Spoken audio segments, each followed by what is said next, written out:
కిలాడి అత్త చలాకీ కోడలు 9వ భాగం. తన తెచ్చిన కాఫీ తాగారు. ఈలోగా సుబ్బు వచ్చాడు. అల్లుడు గారు వస్తున్నారు అని గౌరవంగా అత్త మామయ్య ఇద్దరూ లేచి నిలబడి, బాగున్నారా అల్లుడు గారు అని పలకరించారు. అయ్యో అత్తయ్య మామయ్య, మీరు లేచి నిలబడడం ఏంటి? కూర్చోండి కూర్చోండి అని వారి పాదాలకు నమస్కరించాడు సుబ్బు. చల్లగా ఉండండి అని దీవించారు. మీ అమ్మాయి వచ్చాక నేను చాలా చాలా సంతోషంగా ఉన్నానండి. చాలా సంతోషం అల్లుడు గారు. మా అమ్మాయి అదృష్టవంతురాలు. కన్న బిడ్డలా చూసుకునే అత్తామామ, కళ్ళల్లో పెట్టుకుని చూసుకునే భర్త. ఇంతకంటే ఏం కావాలి ఆడపిల్లని కన్న తల్లిదండ్రులకు? అవును, మీ అమ్మాయి అదృష్టవంతురాలే, మేమే దురదృష్టవంతులం. ఏం చేస్తాం, మా కర్మానికి దొరికిందిగా కోడలిగా అని చిన్నగా ఎవరికీ వినపడకుండా కొనుక్కుంది సోరమ్మ. అల్లుడు గారు, ఒకసారి అమ్మాయి మీరు మా ఇంటికి కూడా రావాలి. అలాగే అత్తయ్య గారు, వీలు చూసుకుని తప్పకుండా వస్తాం. అమ్మా రండి లోపలికి వెళ్దాం అని తన గదిలోకి తీసుకుని వెళ్ళింది ధన. ధన, ఇప్పుడు చెప్పు, ఏంటి విశేషాలు? అల్లుడు గారు బాగా చూసుకుంటున్నారా? అతని మాటల్లో చక్కగా చూసుకుంటున్నారనిపిస్తుంది. అవునమ్మా, సుబ్బు గారు చాలా అంటే చాలా మంచివారు.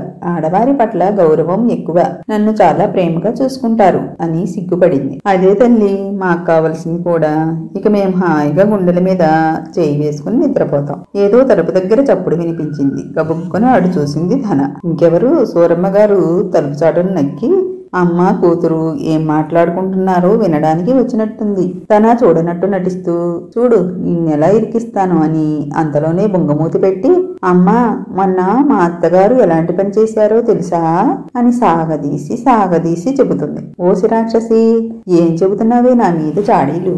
వామ్మో, ఇది నన్ను ఇరికించేస్తుంది. నేను వెళ్ళి డైవర్ట్ చేయాలి అని కోడలా అనుకుంటూ లోపలికి వచ్చింది. శాంతమ్మ గారు, వదిన గారు రండి రండి అని లోపలికి ఆహ్వానించి, మా ఇంట్లో నాకు ఆహ్వానం ఏమిటి విచిత్రంగా అని నవ్వి, ఊరికే మిమ్మల్ని నవ్వించాలని అలా అన్నానులే వదిన గారు, ఏమీ అనుకోకండి. అబ్బో, మా అత్తగారికి ఇలా కౌంటర్లు వేయడం కూడా తెలుసా అనుకుని, అదే అత్తయ్య గారు మీరు మొన్న చేసిన పని.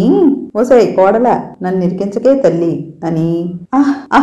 నా కోడలికి నేనంటే చాలా ప్రేమ వదిన గారు. రోజు నన్ను ఒక్క పని కూడా చేయనివ్వట్లేదు. నా హక్కులన్నీ ఒక్కొక్కటిగా లాగేసుకుంటుంది అని లోపల గొనుక్కుని, బంగారం నాకిప్పుడు చాలా రెస్ట్ దొరికిందనుకోండి. అవునా అత్తయ్య గారు, మా అమ్మకి ఏం సోపు వేస్తున్నారండి? నేను మీ పెత్తనాన్ని మొత్తం లాగేసుకున్నానని ఒకటే ఏడుపు.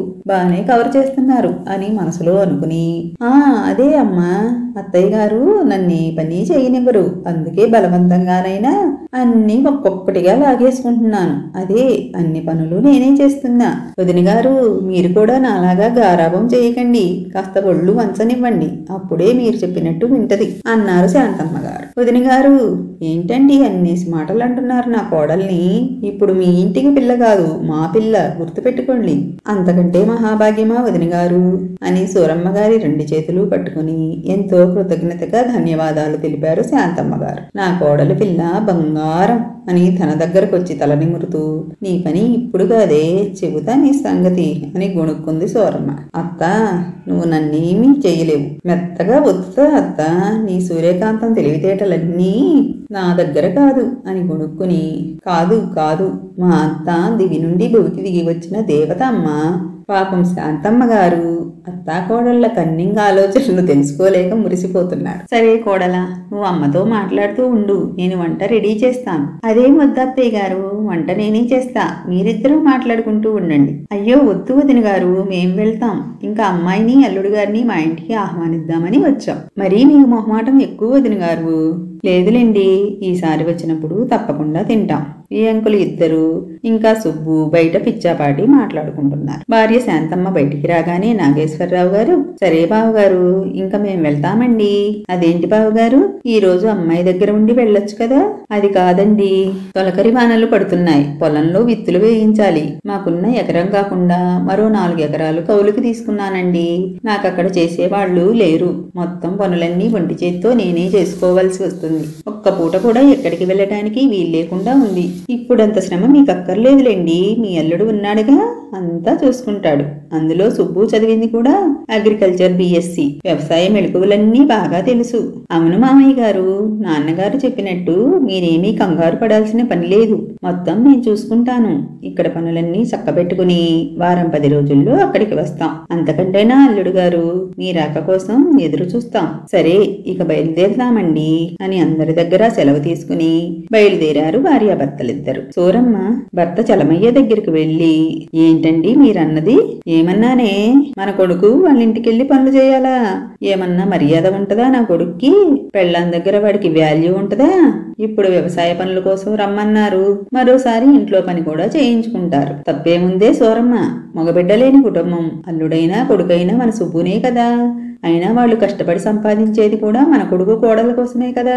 అయినా నువ్వేంటే, ఒకప్పుడు మీ ఇంట్లో నా చేత కట్టె పుల్లలు మోయించారు, మర్చిపోయావా? కాగులు కాగులు నీళ్లు కూడా మోయించారు కదే. పైగా నాకిద్దరు బావమరుదులుండి కూడా అల్లుడు గారనే గౌరవం కూడా లేకుండా నా చేత కావాలని పని చేయించారు. చాలే ఊరుకోండి, ఎవరికైనా చెబితే నవ్విపోతారు. అప్పుడేదో మీరు చేశారని ఇప్పుడు నా కొడుకు చేత కూడా చేయిస్తారా? అది కాదే. ఏది కాదండి, నేను ఒప్పుకోను. అత్తగారింటికి వెళ్లి దర్జాగా 2 రోజులుండి అల్లుడి హోదాలో ఉండాలే కాని అక్కడ వాళ్ళకి చాకరీ చేయడానికి కాదు వెళ్లేది. అలాగే లేవే, ఇప్పుడు ఈ టాపిక్ ఇంకా వదిలే. నాకు బాగా ఆకలిగా ఉంది, అన్నం పెట్టు పద. అలా రండి దానికి, పదండి పెడతా. పెళ్ళై 16 రోజుల పండుగ అయింది. అప్పటి వరకు సుబ్బు గాని తన గాని బయట ముఖం చూసి ఎరగరు. మరుసటి రోజు సుబ్బు, అమ్మా ఈ రోజు నేను పొలం వెళ్ళొస్తాను. నేను దగ్గర లేకపోతే పని సరిగ్గా సాగదు. అప్పుడైనా 1 నెలన్నా గడవందే. అవసరం లేదు, మీ నాన్నగారు చూసుకుంటారులే. విత్తులు విత్తి చిన్న పిలకలయ్యాయట. ఈ టైంలో జాగ్రత్తగా చూసుకుంటూ మంచి ఎరువు వేయకపోతే మొక్కలు సరిగా ఎదగవు, సరైన పంట దిగుబడి రాదు. అప్పుడు మనకొచ్చేది నష్టమే, లాభం కాదు. ఆలోచించు. సరే అయితే నష్టం వచ్చే పనులు నేను చెయ్యను. మీ నాన్నగారిని కూడా వెంట తీసుకెళ్ళు. అలాగే నువ్వు పొలం వెళ్తే తిండి తిప్పలు అన్నీ మర్చిపోతావు. మధ్యాహ్నం భోజనం తెస్తాను, సరేనా? అలాగే అమ్మా, నీ ఇష్టం. నేను పొలానికి వస్తానండి అంది ధన. నువ్వా పొలానికా? అసలు ఎప్పుడైనా వెళ్ళావా? ఓ వెళ్ళాను మా నాన్నతో. సరే, అమ్మ మధ్యాహ్నం భోజనం తెస్తుంది, అమ్మతో రా. సరే మరి ధన, నేను వెళ్తాను అని బుగ్గ మీద ముద్దుగా ఒక చిటికె వేసి పొలానికి బయలుదేరాడు సుబ్బు. ధన త్వరగా వంట ప్రిపేర్ చేస్తుంది. నా కొంటె కోడలు పొద్దుననంగా వంటగదిలోకి వెళ్ళి, ఇంకా రాదే, ఏం చేస్తుంది ఇది అని వంటగదిలోకి వెళ్ళింది సూరమ్మ. వామ్మో వామ్మో, ఏంటే ఇది? గంగాణాలు వండుతున్నావు. మన ఇంట్లో అన్నదానం ప్రోగ్రాం ఏమన్నా పెట్టావా ఏంటి? అదేం లేదత్తయ్య, పాపం మన కోసం వ్యవసాయ కార్మికులు ఎంతో శ్రమ కోర్చి పనిచేస్తున్నారు. వారి కోసం కూడా వంట చేశాను. అమ్మో అమ్మో, ఇది నా ఇంటిని గుల్ల చేస్తుంది. ఏమ్మా, వారి చేత ఊరికే పని చేయించుకుంటున్నాం అనుకుంటున్నావా? వారి పనికి ప్రతిఫలంగా రోజువారీ కూలీ ఇస్తున్నాం. అయినా పర్వాలేదు అత్తయ్య, వారి శ్రమకు మనం ఎంత ఇచ్చినా తక్కువే. వారి శ్రమ దోపిడీ చేయకూడదు అత్తయ్య. ఒక్క పూట భోజనం పెట్టినంత మాత్రాన మన సంపద ఏమీ కరిగిపోదులే. అయినా సరే కోడలా, ఒకసారి అలవాటు చేస్తే ప్రతిరోజు మనమే పెట్టాల్సి వస్తుంది. ఇక్కడితో ఆపేసి పద బయటికి, ఇక లాభం లేదు. మా సూర్యకాంతం అత్త మాట వినేట్టు లేదు అని సడన్ గా అని మూలుగుతూ, ఒసేయ్ కోడలా అని గట్టిగా కేకలు పెట్టింది ధన.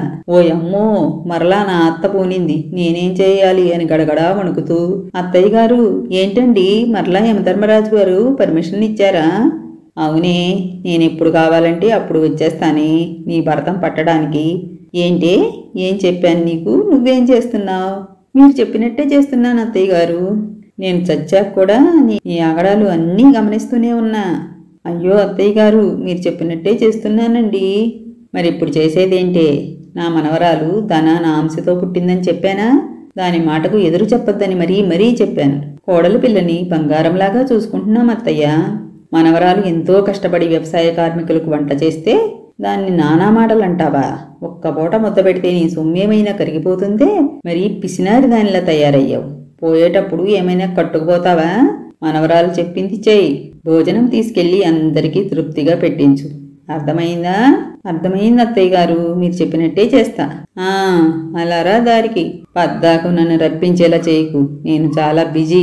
అవును, బాగా బిజీ. చేసిన పాపాలకు నూనెలో బాగా వేయిస్తున్నారు కాబోలు. మరి నా దగ్గరకు వచ్చి బిల్డప్ కొడుతుంది అని మనసులో అనుకుని, అత్తయ్య గారు అలాగే అందరికీ తృప్తిగా భోజనం పెడతాను. మరి మీరు వెళ్తారా?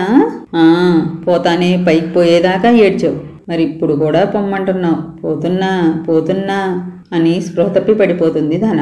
ఇంకా ముందు ఏం జరగబోతుందో తెలుసుకోవాలంటే ప్లీజ్ ఫాలో మై స్టోరీ.